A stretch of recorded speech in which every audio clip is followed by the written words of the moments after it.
Okay, as part of our first day of orientation, we actually took a lecture. Sorry, let me get to my notes. Okay, as far as our first day of orientation goes, we did a lecture which was called Law School Foundations 1. And for this lecture, we studied a case. It was Brown v. Salt Lake City, and this is quite interesting because I'm from Utah, so a lot of time during the course, I'm the only person in my class from Utah, so I was referenced a lot. But Brown v. Salt Lake City was a case. We read this unedited. That's important to note. And this brief came from unedited stuff. But the plaintiff is Brown and the defendant is Salt Lake City. During the trial court, the plaintiff won, and the defendant, Salt Lake City, is now appealing and hoping to receive relief based off of that appeal. Okay, so here's the background. So Salt Lake City had built a conduit to navigate water from City Creek, and they managed irrigation at no cost and for fire prevention at no cost. But they did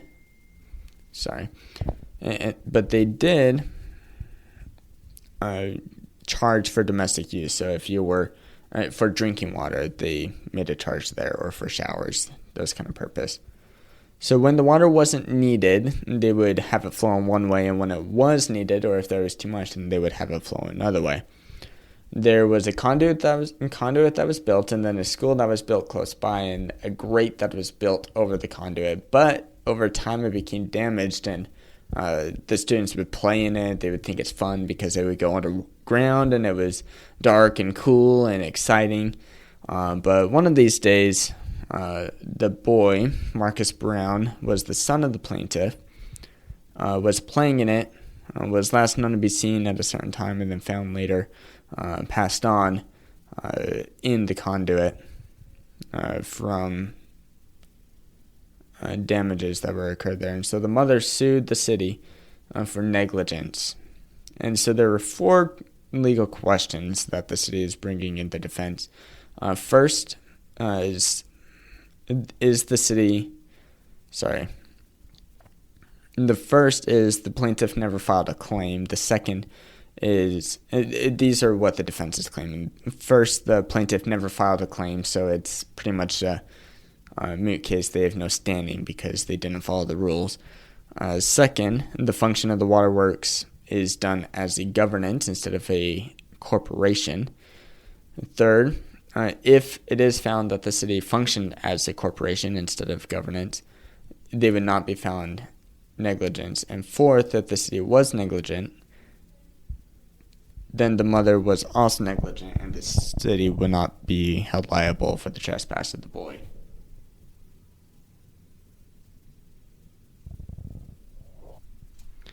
The court found judgment in behalf of the plaintiff, and as a result, the city is liable for the death of the boy. So the court goes into each one of these 4 things. First, no claim was made. The court makes a distinction saying, yes, there is no claim made, but this case is kind of different from the statute that is listed because what if somebody died after 90 days of the claim was made, or what if it's a third party who's making a claim in defense of that, and because this person is a minor. And so the court dismisses the city's case for no claim. Then it goes into the city acting as the governmental capacity. The court dismisses that because even though they offer some free services, the water is also used for charge services, so it is acting as a corporation rather than government in that instance. Third, the turntable cases.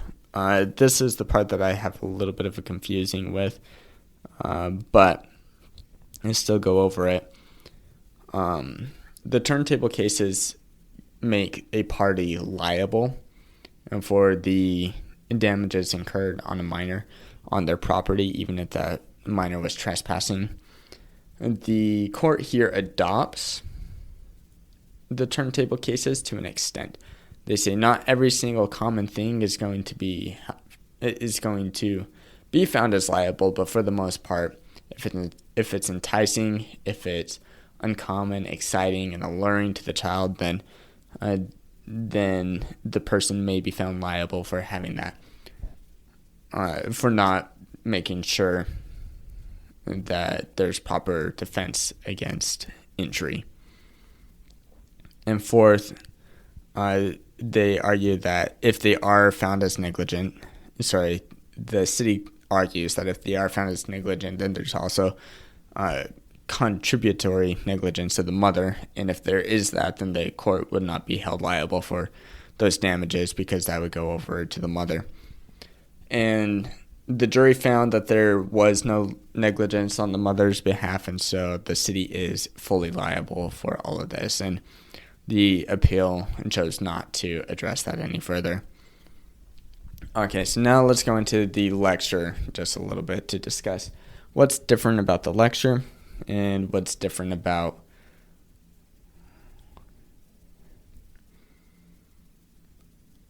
Okay, let me rephrase that. Let's go over into the lecture a little bit. The lecture did two things. One, it wanted to help us understand what happens when we read an unedited case versus an edited case and why we might want to read one of those types of cases.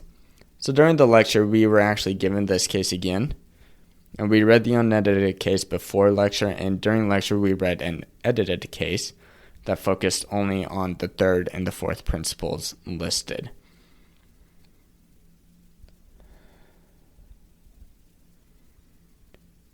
So let's just discuss briefly some of the reasons why we might want to read an unedited case.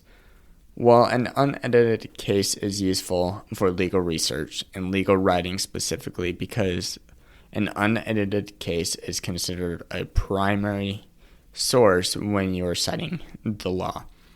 And you don't want to use sources that are not primary when you're citing the law.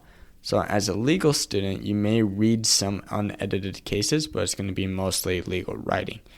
However, you may want to read edited cases because they pinpoint certain parts of the law.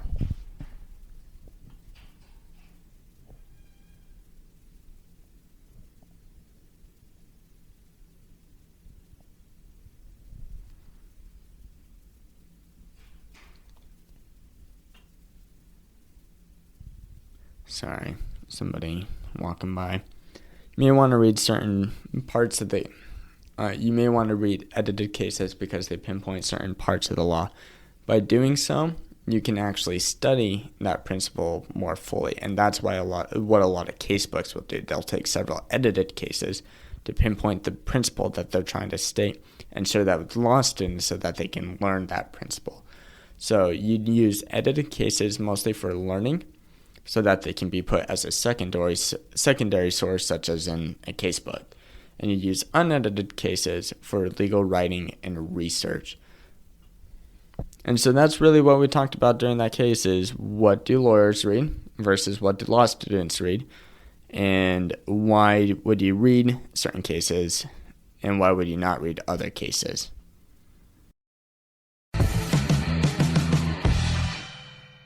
Thank you for listening to this episode of The Law Schoolers. Before I let you go, there are 4 things I want to say. The first thing is if you enjoyed these episodes and if you enjoyed the website, I would invite you to go and join Law Schoolers Pro. And you can do that by going to lawschoolers.com/join. It's a way for you to support us, but there's also a lot of features there that I think you will enjoy.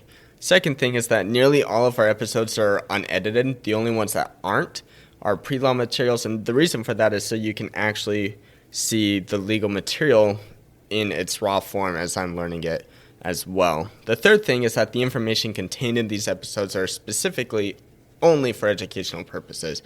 They're not to be used as legal advice, and with that, the fourth thing is if it is used as legal advice, we are not liable. That is, Law Schoolers is not liable for any legal outcomes. Thank you again for enjoying the show. Have a good one.